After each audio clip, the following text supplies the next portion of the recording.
I'm Wendy Kraft, 22, and I graduated on merit after years of piecing together part-time work and small scholarships. For years, I shouldered my family's money troubles, trusted their decisions, and let them manage every dollar. But when my billionaire uncle hugged me at graduation and asked if the $700,000 education fund he'd set up covered everything, and I said, "What fund?" I chose truth over family comfort. Ever been minimized or blindsided by someone you backed without question? Tell me in the comments, you're not alone. Before I dive in, tell me where you're watching from.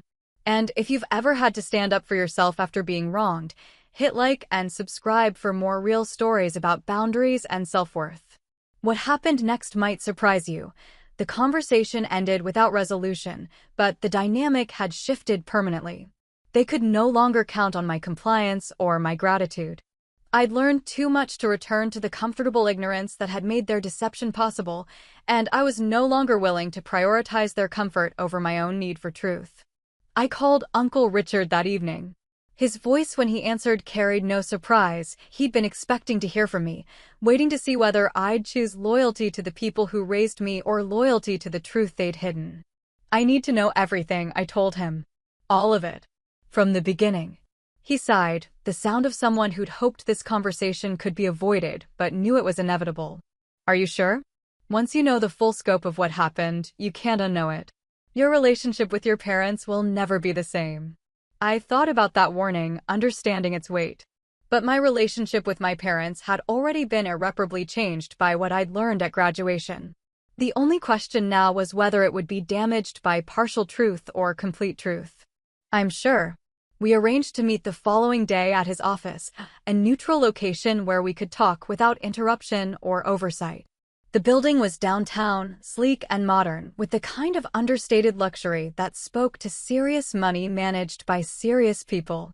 Uncle Richard's office reflected his personality, elegant but not ostentatious, expensive but not flashy. He gestured for me to take a seat across from his desk, then pulled out a file folder that looked thick enough to contain a considerable amount of documentation. "5 years ago," he began, "I established a trust fund specifically for your education. $700,000, invested conservatively to ensure it would grow modestly while remaining accessible when needed." He opened the folder and showed me paperwork I'd never seen before: legal documents establishing the trust, investment statements showing steady growth, correspondence with financial institutions about management and oversight. "The terms were specific," he continued.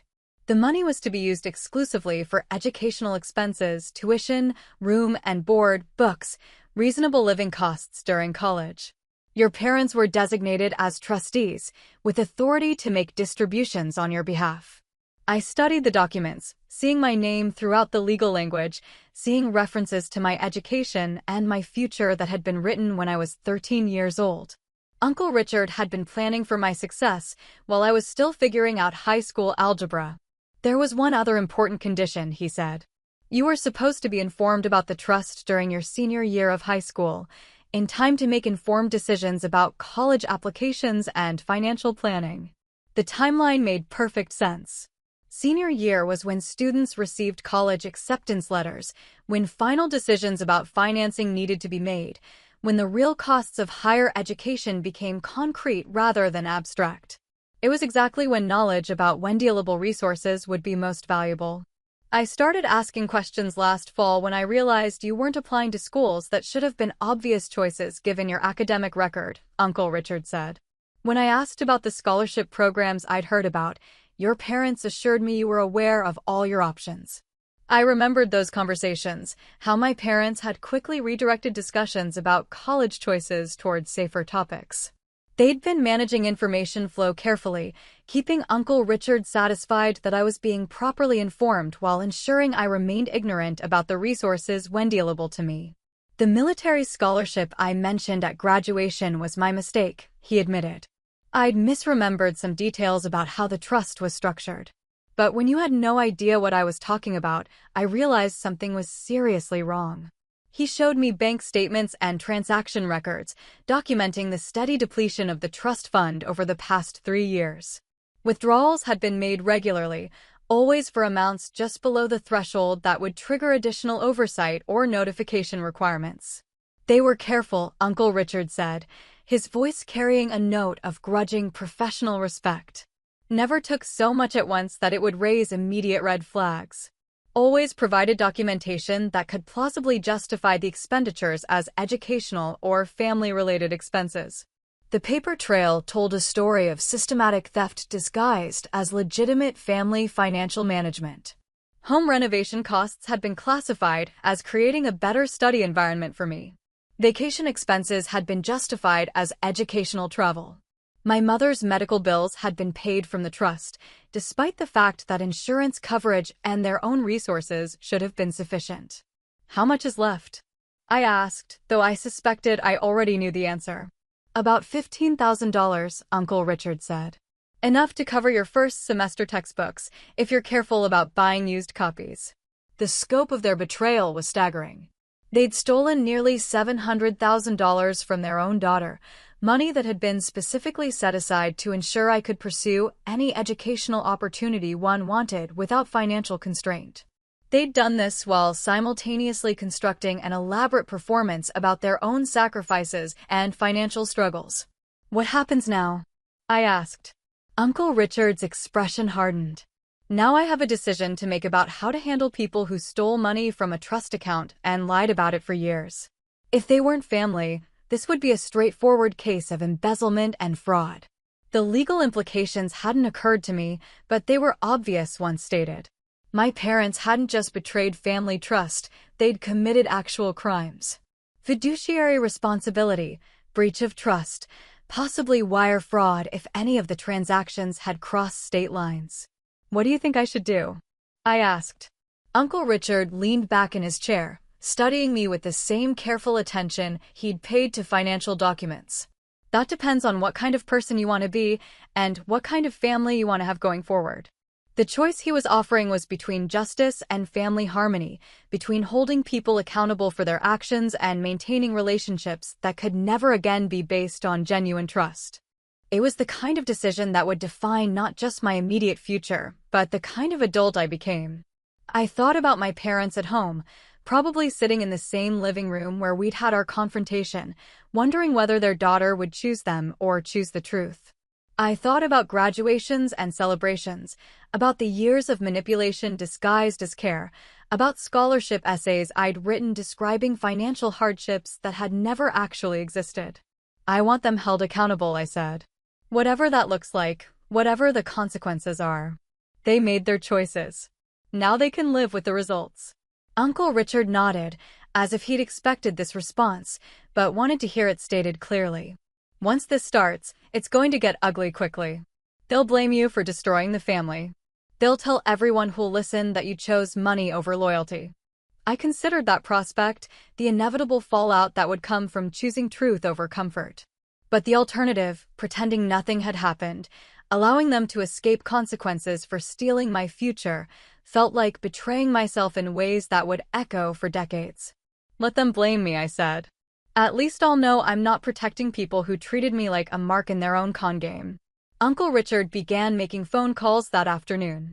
Lawyers, accountants, investigators, professionals who specialized in untangling financial deceptions and holding people accountable for breaches of fiduciary responsibility.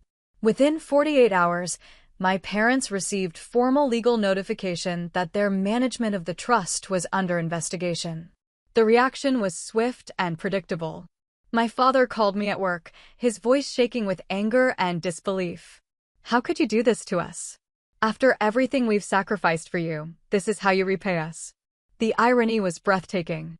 They'd stolen money designated for my education, lied to me for years about our financial situation, and manipulated my college planning process to cover their tracks. But in their minds, I was the one betraying family loyalty by insisting on honesty and accountability. You've destroyed this family, my mother said when I came home that evening.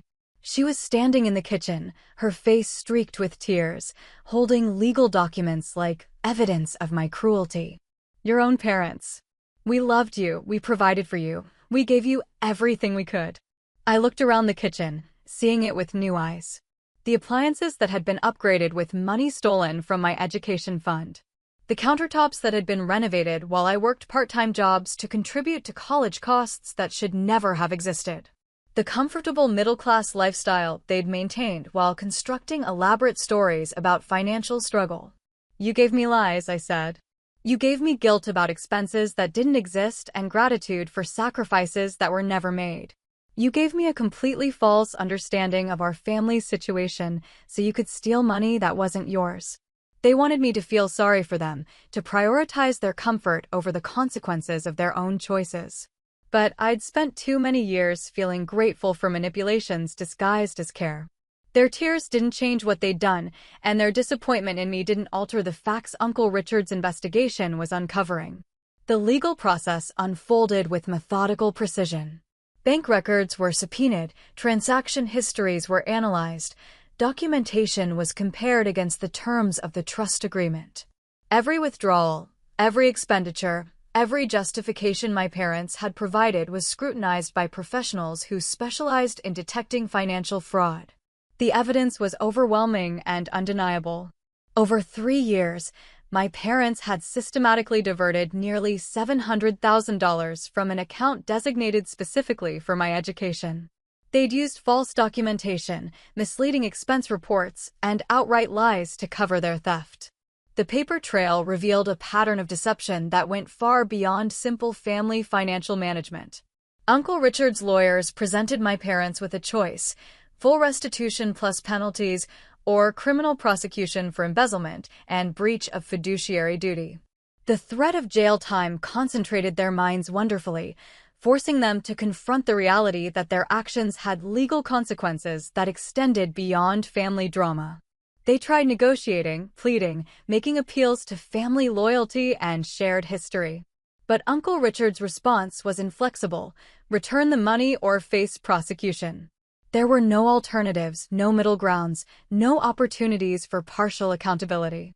The restitution process required them to liquidate assets, sell property, and essentially dismantle the comfortable lifestyle they'd built using stolen money.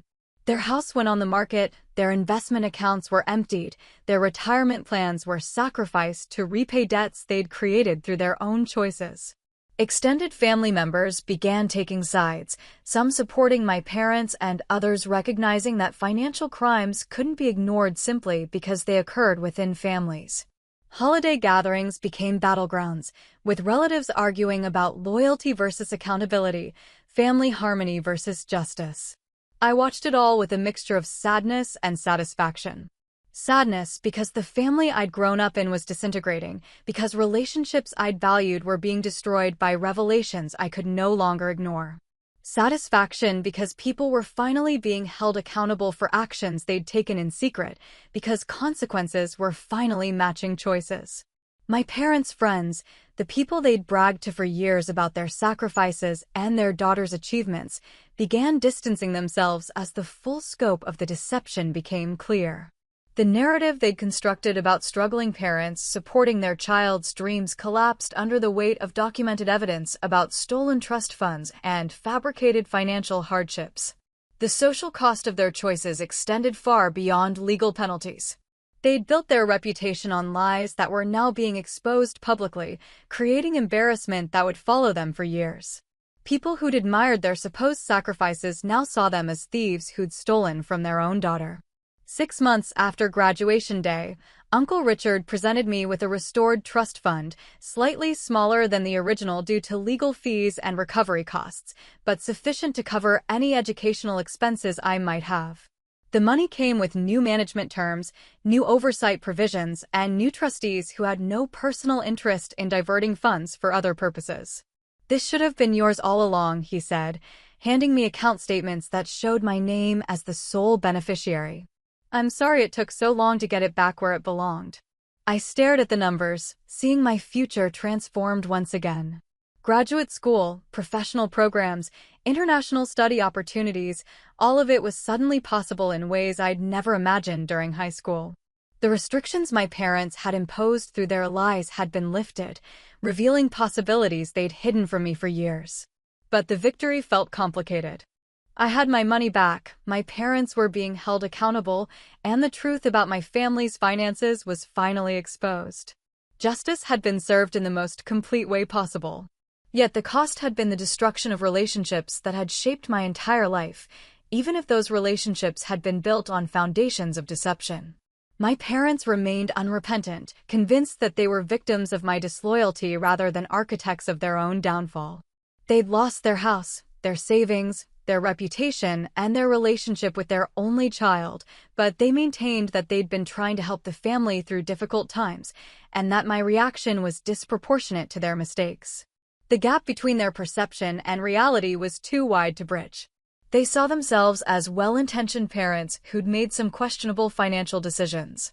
I saw them as people who'd stolen my future and lied about it for years, forcing me to adjust my dreams to accommodate crimes I'd never been told were being committed. The estrangement settled into a pattern of careful distance. We maintained minimal contact out of necessity, legal paperwork that required signatures, insurance matters that involved family coverage, the occasional holiday text message that acknowledged shared history without pretending current warmth. But the easy intimacy that had once defined our relationship was gone, replaced by the formal politeness reserved for people whose trustworthiness has been permanently compromised. Uncle Richard became an unexpected source of support during this transition. His interest in my welfare had always seemed genuine, but I'd never fully understood the depth of his commitment to my success. The trust fund he'd established wasn't just financial generosity, it was a carefully planned investment in my future, designed to provide opportunities regardless of what decisions my parents might make about supporting my education. I suspected something wasn't right, he told me during one of our regular dinners. Your parents were always vague when I asked about your college planning, always deflecting when I offered to help with specific expenses. But I hoped I was being paranoid. His intuition had been correct, but family loyalty had constrained his ability to investigate more aggressively until the graduation day revelation made further discretion impossible. The confrontation that had shattered my world had been building for months, as he'd noticed inconsistencies in my parents' explanations and gaps in my knowledge about when-dealable resources. Trust isn't automatic, he said. Even with family. Especially with family, sometimes. People who have access to your resources also have the greatest opportunity to abuse that access. It was a hard lesson, but one that felt essential for navigating future relationships. The assumption that shared blood created shared interests had been thoroughly disproven by my parents' willingness to steal from their own daughter. Uncle Richard's approach, formal agreements, clear oversight, documented accountability, offered a template for maintaining relationships without creating opportunities for exploitation. My college experience unfolded differently than it would have under my parents' financial management. Instead of limiting myself to state schools and scholarship opportunities, I could consider programs based on their quality and fit with my career goals. The artificial constraints that had shaped my high school planning were gone, replaced by genuine choice about how to invest in my education. The psychological shift was as significant as the financial one. For years, I'd carried guilt about the supposed burden my education placed on my family, gratitude for sacrifices I'd believed my parents were making, anxiety about justifying expenses they claimed were stretching our resources to the breaking point. All of that emotional weight disappeared when I learned the truth about our actual financial situation. I chose a prestigious private university, one of the schools I'd been encouraged to dismiss as unrealistic during my senior year of high school. The irony wasn't lost on me. My parents had discouraged me from applying to expensive schools while sitting on more than enough money to cover any educational costs I might incur anywhere I might want to study. The transition to college felt like stepping into a life that should have been mine all along. I wasn't working part-time jobs to offset expenses, wasn't limiting my course selections based on financial concerns, wasn't carrying the weight of family sacrifice that had shaped so many decisions during high school. For the first time, I could focus entirely on academics and personal growth without the distraction of artificial financial constraints. My parents made occasional attempts to reestablish contact, usually through relatives who thought family harmony was more important than accountability. Aunts and cousins would call with updates about how difficult the situation had become, how much my parents missed me, how healing the family required forgiveness from all parties. These mediators meant well, but they misunderstood the fundamental nature of what had happened. This wasn't a family disagreement that could be resolved through compromise and mutual apologies. It was a case of criminal behavior that had been exposed, prosecuted, and punished according to legal and ethical standards that existed independently of family preferences.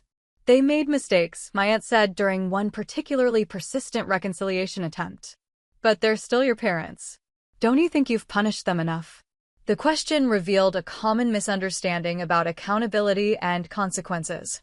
I hadn't punished my parents. I'd simply refused to protect them from the results of their own choices. The legal system had punished them. The social consequences had punished them. Their loss of reputation, financial stability, and family relationships were natural outcomes of their behavior, not retribution I'd imposed.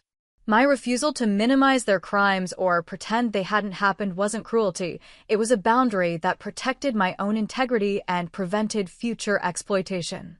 People who'd stolen from me once, lied to me for years, and shown no genuine remorse for their actions couldn't be trusted with access to my life or resources again. Uncle Richard supported this position without reservation. Forgiveness doesn't require putting yourself back in position to be victimized again, he said. You can wish them well without giving them opportunities to repeat their behavior.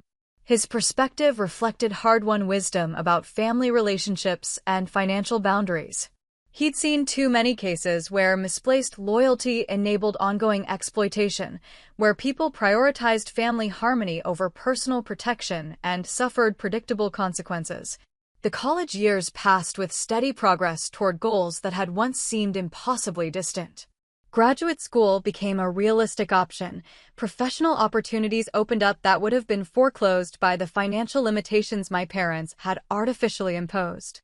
The life I was building bore no resemblance to the constrained future they'd envisioned for me. Occasionally, I'd hear updates about their situation through family networks.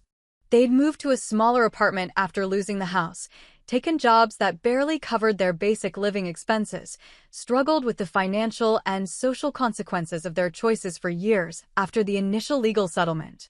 These reports were meant to evoke sympathy, to make me feel guilty for allowing their situation to deteriorate so completely. But I'd learned to separate their consequences from my emotions, to recognize that their suffering was the result of their actions rather than my reactions. They'd chosen to steal money that wasn't theirs. They'd chosen to lie about it for years. They'd chosen to manipulate my understanding of our family's financial situation to cover their tracks.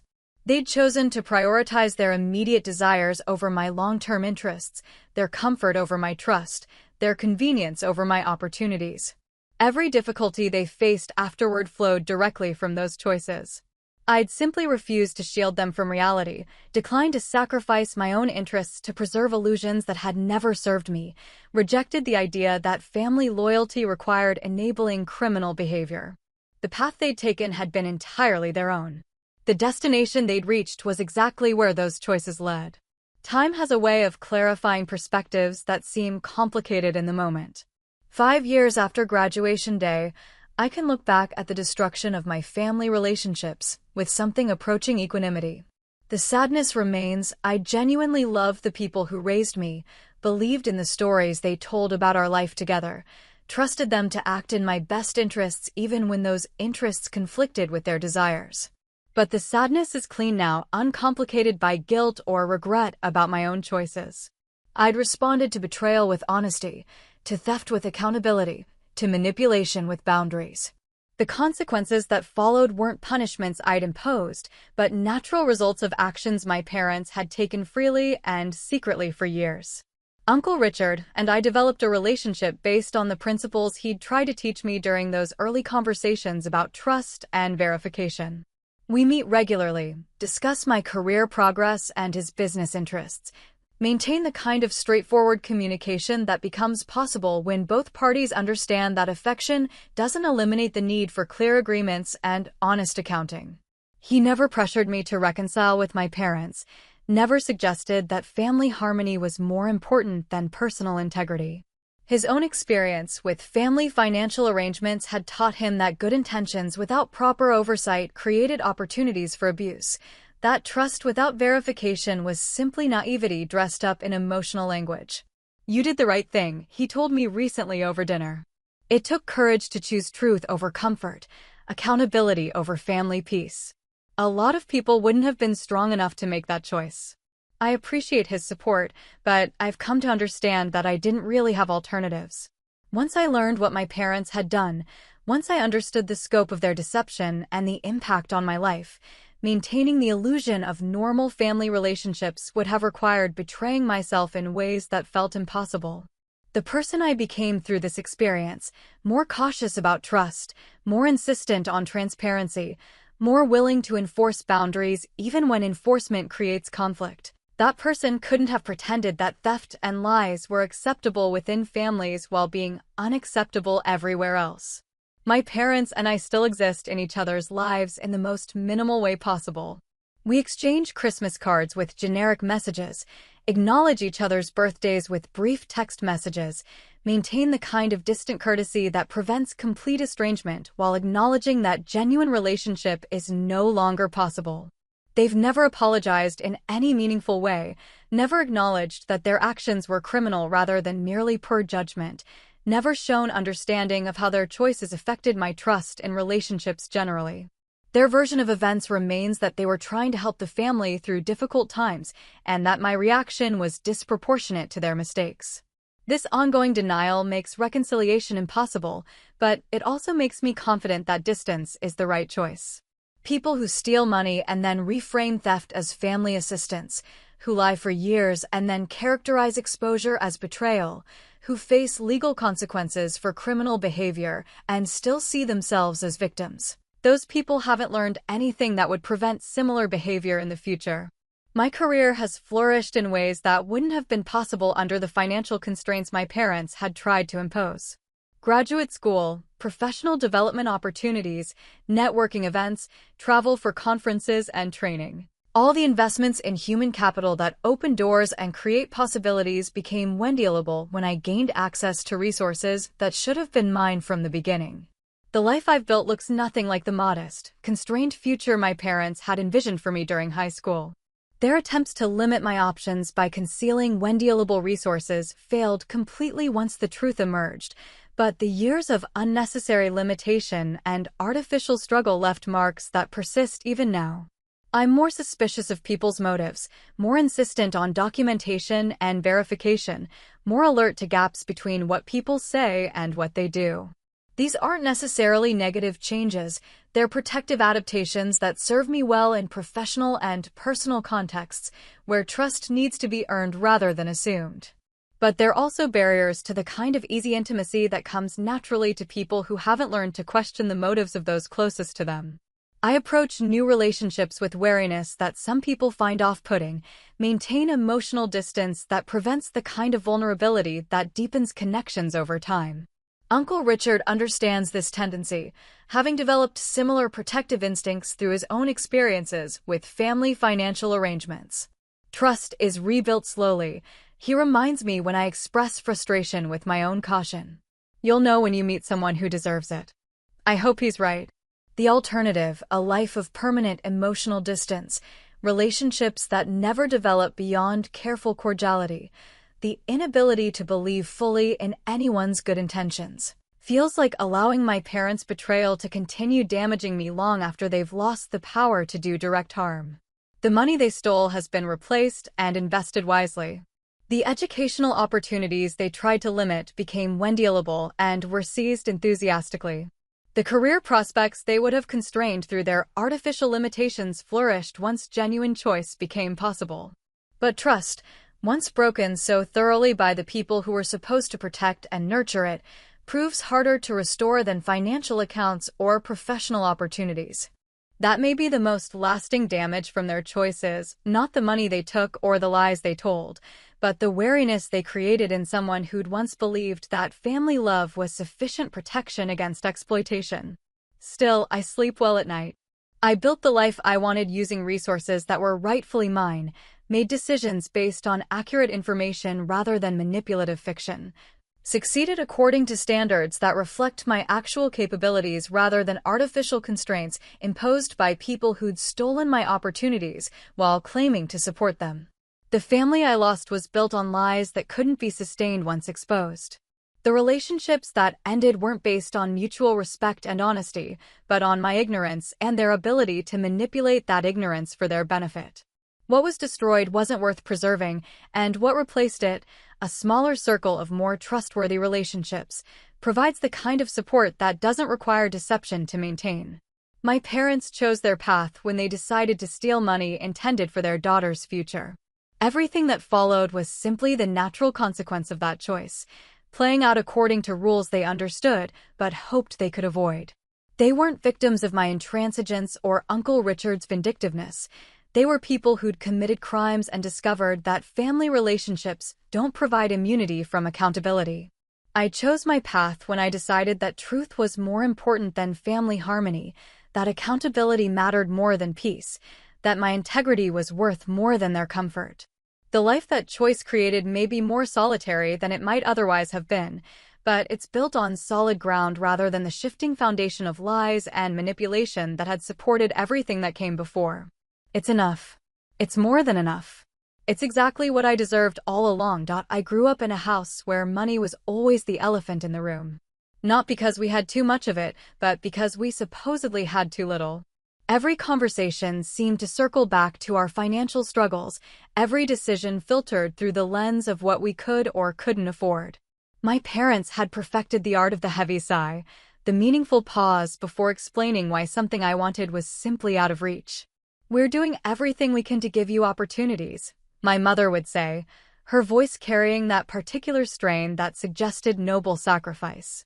My father would nod gravely, adding details about overtime shifts and cut corners, painting a picture of two people stretching every dollar until it screamed. The only family member who seemed immune to our perpetual state of financial crisis was my uncle, my father's older brother. Where my parents drove aging sedans and clipped coupons, Uncle Richard moved through the world with the quiet confidence that money brings when you have enough of it. He wasn't flashy about his wealth, but you could see it in the details: the custom suits, the way restaurant staff treated him, the casual mention of business trips to places that sounded exotic to my teenage ears. His visits to our house were infrequent but memorable. He'd arrive in cars that looked like they'd rolled off showroom floors, carrying himself with an easy authority that made our cramped living room seem even smaller. My parents transformed around him, their usual complaints about bills and expenses temporarily shelved in favor of forced cheerfulness and careful conversation. "How's school going?" he'd ask me, and I'd tell him about my grades, my part-time job at the local grocery store, my plans for college.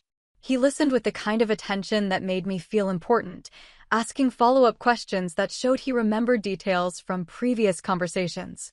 "Keep working hard," he'd say before leaving. "Education is the one thing no one can take away from you."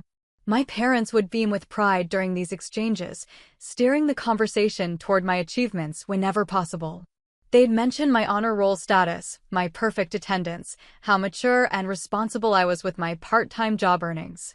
Uncle Richard would nod approvingly, sometimes reaching into his wallet to hand me a crisp $100 bill. "For something special," he'd say, waving away my protests. "Every hard-working student deserves a treat now and then." These moments felt like rays of sunlight breaking through clouds. For a brief time, the weight of our supposed financial burden would lift, replaced by the warm feeling that someone successful and important believed in me.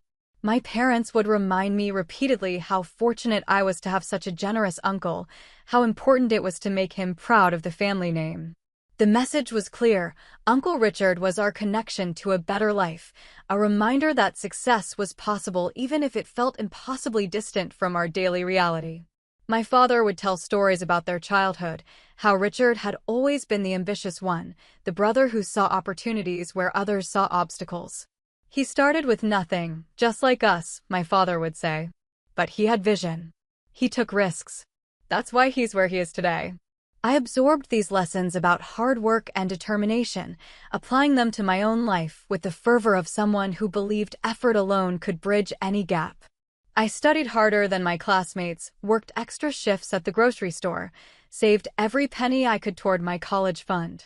When scholarships became dealable, I applied for all of them, writing essays about overcoming financial hardship and the value of education. My parents praised these efforts while simultaneously reminding me how much they were sacrificing to support my dreams. They'd show me bills, talk about second mortgages, and borrowed money, creating a narrative where my education was costing them everything they had. The weight of their sacrifice became part of my identity, a constant reminder that I owed them more than I could ever repay. Uncle Richard would ask about my college plans during his visits, nodding thoughtfully when I explained my scholarship applications and part-time work schedule. He seemed pleased by my determination to contribute financially, telling my parents they should be proud of raising such a responsible daughter. Most kids her age expect everything handed to them, he'd say. But she understands the value of earning her way. These conversations reinforced the family mythology we'd constructed, that I was fortunate to have parents who prioritized my education despite their limited means, and lucky to have an uncle who took genuine interest in my success. The narrative felt solid, unquestionable. I was the grateful daughter of struggling but devoted parents, working hard to make the most of the opportunities their sacrifices had created. Looking back now, I can see how carefully they managed these interactions. Uncle Richard never stayed long enough for detailed conversations about specifics. My parents controlled the flow of information, presenting a version of our circumstances that painted them as heroes of their own story. I was too young and too trusting to question the gaps in what I was being told. The summer before my senior year of high school, Uncle Richard visited more frequently than usual. He'd ask pointed questions about my college choices, my major, whether I'd received responses from scholarship committees. His interest felt more intense, more focused than it had in previous years. "Have you heard anything about that military scholarship program?" he asked during one visit, a question that struck me as oddly specific. "I don't think I applied for anything military-related," I told him. "Most of my applications are for academic merit scholarships."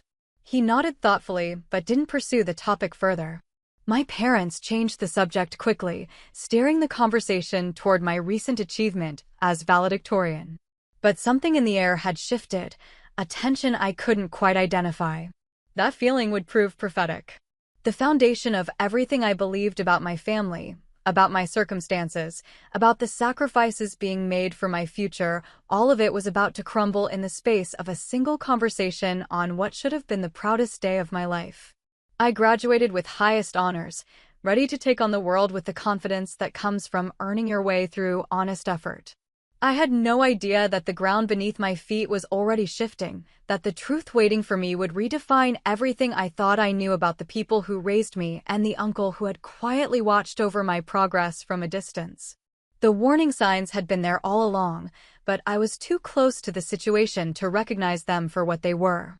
College preparation brought new layers of financial stress to our household, or at least that's how my parents presented it.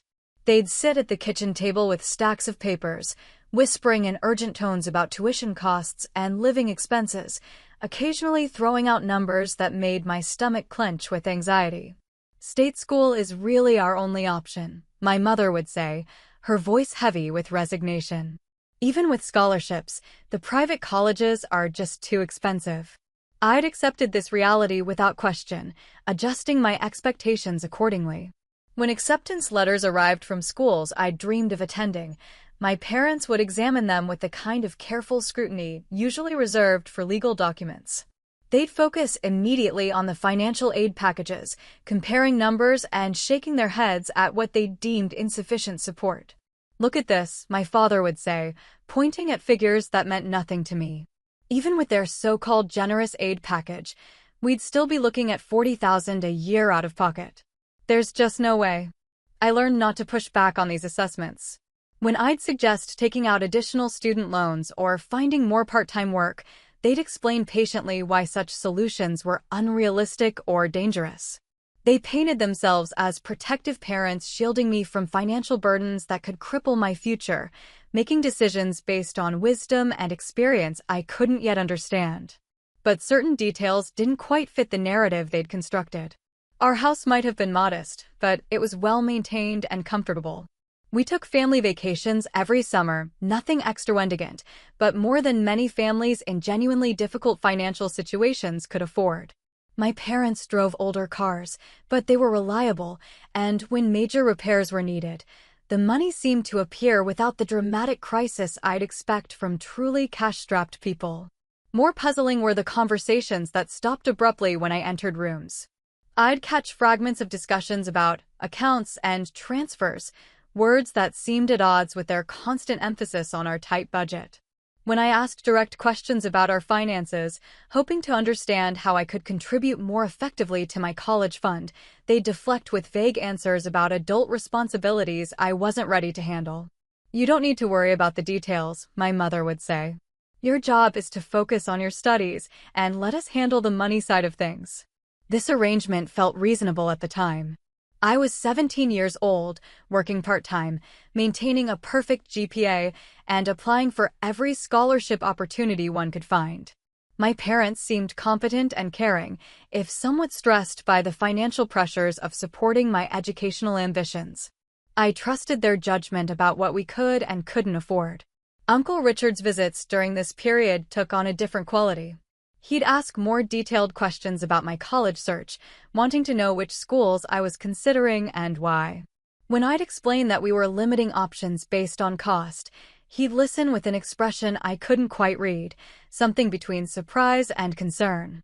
"Money shouldn't be the only factor in choosing a college," he'd say carefully. "Sometimes the investment in a better education pays for itself in the long run." My parents would nod politely but maintain their position about practical limitations and responsible decision-making.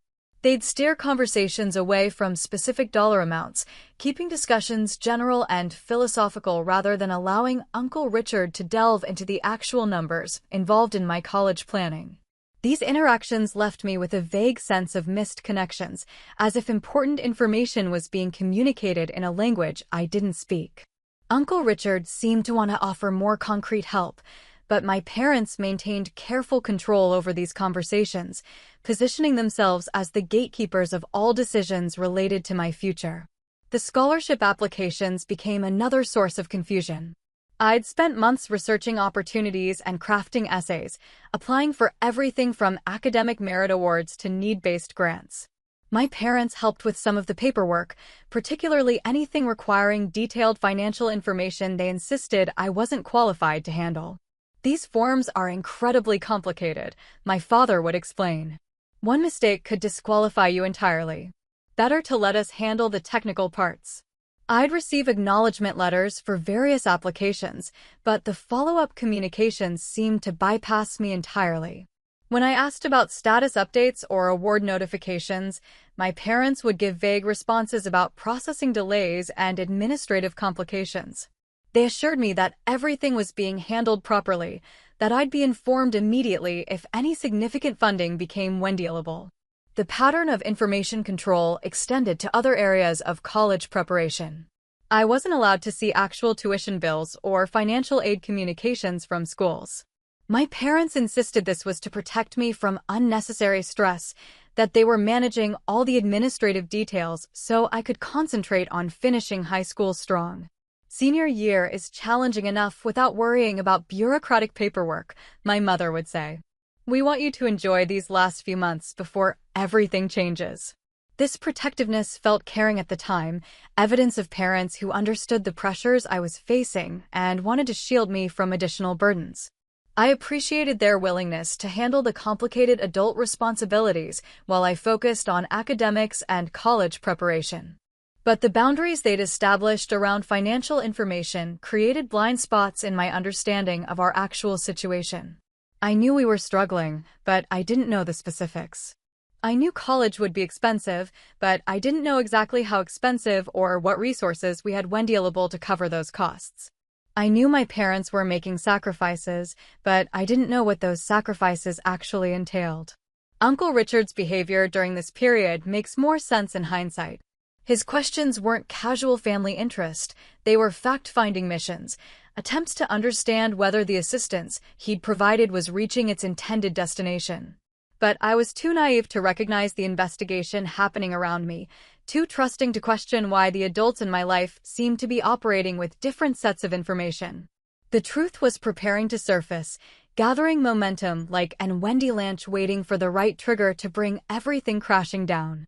Graduation day arrived with all the ceremony and celebration such milestones deserve. I'd worked 4 years for this moment, maintaining perfect grades while balancing part-time jobs and college preparations. The morning felt electric with possibility, that particular energy that comes when one chapter of life is ending and another is about to begin. My parents were beaming with pride as we gathered for photographs before the ceremony. They'd invited extended family, including aunts and cousins I rarely saw, creating the kind of festive atmosphere that makes important days feel even more significant. Everyone wanted pictures, everyone had congratulations and predictions about my bright future ahead. Uncle Richard's presence was unexpected. He rarely attended family gatherings, and I couldn't remember him ever coming to school events before. But there he was, impeccably dressed as always, carrying himself with that quiet authority that made him impossible to ignore. His attendance elevated the entire occasion, transforming my graduation from a family celebration into something that felt more important, more witnessed. The ceremony itself passed in a blur of speeches and processionals, the kind of formal ritual that feels simultaneously eternal and instantaneous. When my name was called, I walked across that stage with the confidence of someone who'd earned every step through honest effort. My parents cheered from the audience, their pride visible even from a distance. Afterward, as families clustered in small groups for more photographs and final conversations, Uncle Richard approached me directly. This was unusual. Typically, he'd speak with my parents first, observing the family hierarchy before engaging with me personally. But today he bypassed protocol entirely, walking up to me with something that looked almost like urgency. "Congratulations," he said, pulling me into an embrace that felt warmer and more genuine than his usual reserved demeanor. "I'm incredibly proud of what you've accomplished." I thanked him, feeling that familiar flutter of validation that came with his approval. But instead of the typical brief conversation about my future plans, he held my attention with an intensity that felt different from our previous interactions. "So," he said, his voice carrying a note of satisfaction, "did the military scholarship I funded cover everything?" The question hit me like cold water. I stared at him, processing words that made no sense in the context of anything I knew about my education or my funding. Military scholarship? Funded by him? I'd applied for dozens of scholarships over the past 2 years, but none of them had been military-related, and certainly none of them had involved Uncle Richard directly. "What scholarship?" I asked, my voice smaller than I'd intended. The change in his expression was immediate and dramatic. The warmth and pride disappeared, replaced by something harder, more focused. His eyes moved from my face to something behind me, and I realized my parents had been standing close enough to hear our entire conversation. When I turned to look at them, their faces had gone completely white. My father's mouth was slightly open, as if he'd been caught mid-breath and forgotten how to exhale. My mother's hands were clenched at her sides, her entire body rigid with what looked like terror. Uncle Richard's voice, when he spoke again, had dropped to a tone I'd never heard from him before, quiet, controlled, but carrying an undercurrent of barely contained rage. "Then who," he said, spacing each word with deliberate precision, "took the 700,000? The number hung in the air like something physical, too large and incomprehensible to process immediately. $700,000. A sum so far beyond anything I'd ever contemplated that it felt abstract, like a figure from someone else's life entirely. The celebration around us continued, other families still taking pictures, graduates still accepting congratulations, but our small group had become an island of sudden, terrible tension. People nearby seemed to sense that something was wrong, their conversations becoming quieter, their glances more frequent and curious. My parents tried to speak, their voices overlapping in a stammered attempt at explanation. But Uncle Richard wasn't looking at them anymore. He was looking at me, his expression shifting from anger to something more complex, disappointment, perhaps, or recognition of a different kind of betrayal than the one he'd initially assumed. You really don't know, he said, and it wasn't a question. I shook my head, feeling the ground beneath my feet becoming less solid with each passing second. Everything I thought I understood about my family's financial situation, about the sacrifices my parents had made for my education, about the scholarship applications and college funding, all of it was suddenly suspect. $700,000, Uncle Richard repeated, his voice slightly louder now. Transferred to a trust account 5 years ago. Specifically designated for your education. With instructions that you should be informed about the funding once you reached your senior year of high school. 5 years ago. When I was 13, just starting high school, just beginning to worry about college costs and future planning. The same period when my parents had started their constant emphasis on our financial limitations, their careful management of information about tuition and scholarships. The mathematics were simple and devastating. While I'd been working part-time jobs and writing scholarship essays about overcoming financial hardship, while my parents had been lamenting our inability to afford better colleges, while I'd been adjusting my dreams downward to match our supposed budget constraints. During all of that time, there had been money. Enough money to pay for any education I could have imagined, sitting in an account I didn't even know existed. I need to go, I said, my voice sounding distant to my own ears. My parents tried to follow me as I walked toward the parking lot, their explanations becoming more frantic and less coherent with each step. But their words felt meaningless now, noise without substance. The only clear thought in my mind was that everything I'd believed about my life had been constructed on lies, and I needed space to understand what that meant. Uncle Richard caught up with me before I reached my car. We need to talk, he said. Soon. But not today. Today was supposed to be about celebrating what you've accomplished. I nodded, though celebration felt impossible now. My accomplishments hadn't disappeared, but they felt different somehow, smaller and larger at the same time.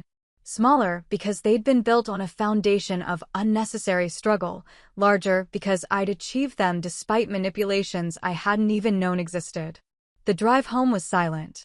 My parents tried several times to start conversations, but I wasn't ready to hear whatever explanations or justifications they might offer. I needed time to process the magnitude of what I'd learned, to understand how thoroughly my reality had been constructed around information I was never supposed to know. That night, lying in bed, I replayed every conversation about money, every discussion about college funding, every moment when my parents had positioned themselves as struggling heroes of my educational story.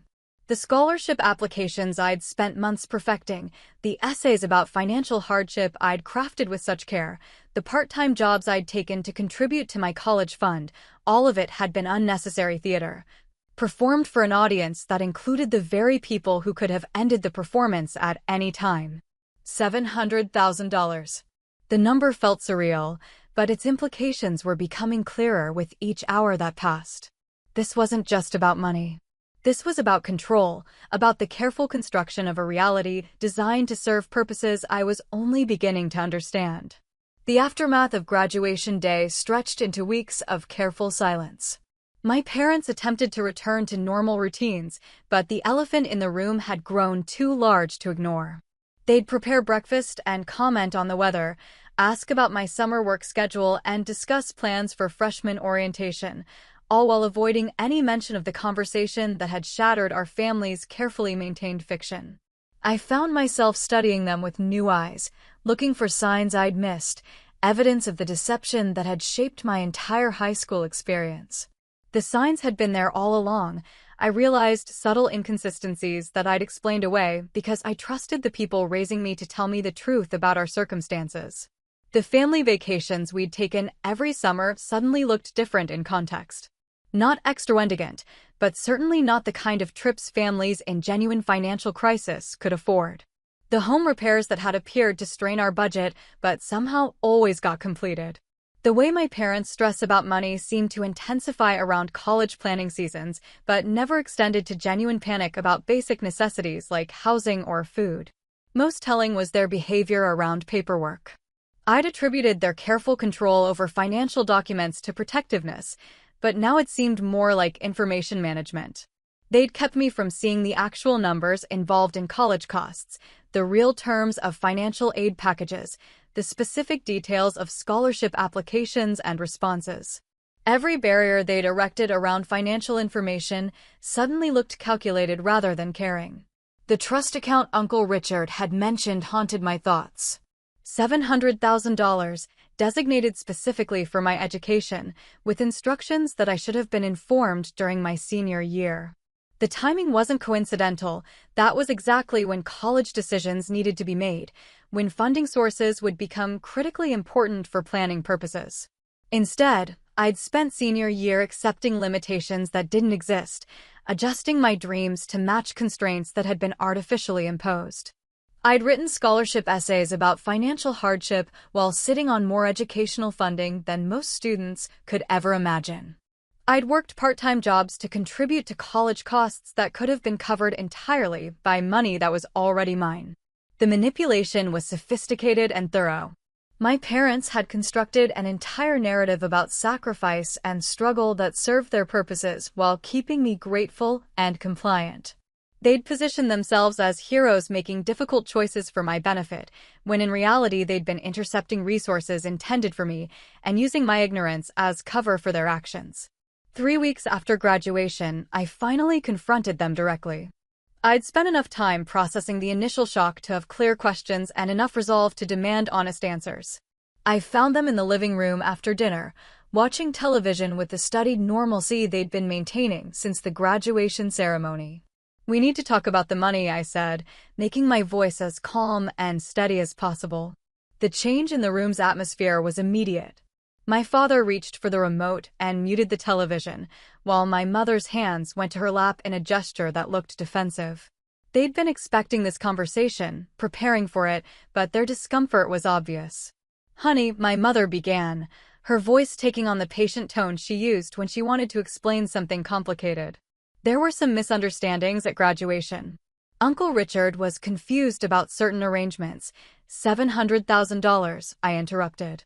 "Uncle Richard was confused about $700,000 that was supposed to be for my education?" My father cleared his throat, looking uncomfortable but determined. "The situation is more complex than it appeared that day. There were family considerations, expenses you don't know about, obligations that had to be met." I waited for more specific explanations, but they seemed to be hoping that vague references to complexity and adult responsibilities would be sufficient. When I didn't respond, my mother tried a different approach. "Everything we did was for the family," she said.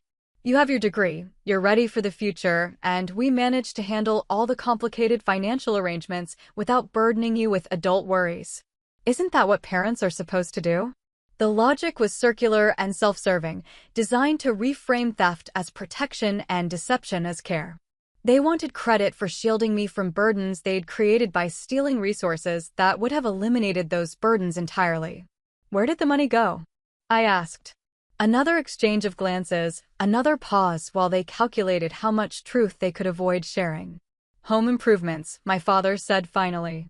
"Some investments that didn't work out the way we'd hoped. Your mother's medical expenses from a few years ago.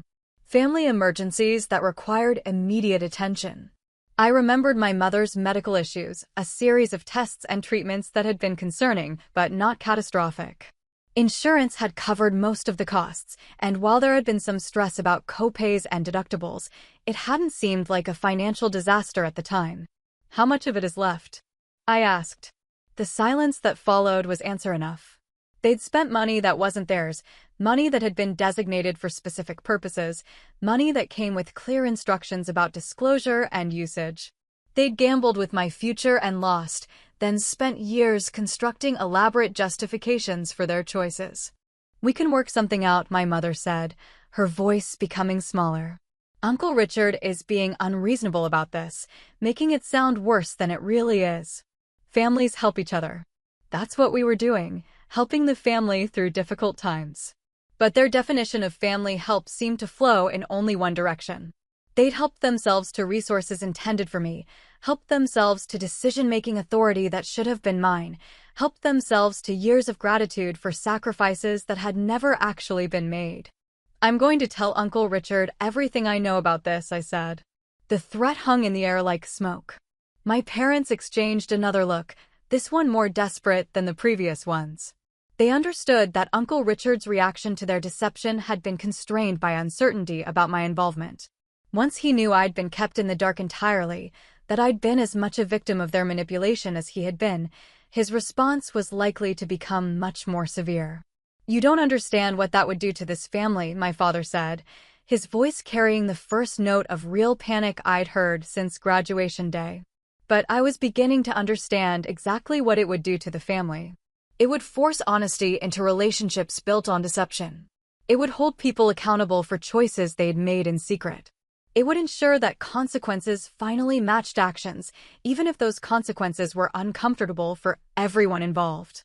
For the first time in my life, I wasn't going to protect them from the results of their own decisions. The family harmony they'd maintained by keeping me ignorant was about to become a casualty of their own choices, and I no longer felt responsible for preserving illusions that had never served my interests. The conversation ended without resolution, but the dynamic had shifted permanently. They could no longer count on my compliance or my gratitude. I'd learned too much to return to the comfortable ignorance that had made their deception possible, and I was no longer willing to prioritize their comfort over my own need for truth. That's where I left it, truth over comfort, and a future I control. If this resonated, tap like, subscribe, and share it with someone who needs a nudge to set boundaries. Quick questions for you. If $700,000 meant for you went missing, would you pursue legal action or keep it in the family? Have your parents or guardians ever controlled money or info for your own good? What's the hardest boundary you've set with family, and did it stick? Would you rebuild trust with my uncle's approach? Direct support, strict oversight? What would you tell your younger self about money, trust, and transparency?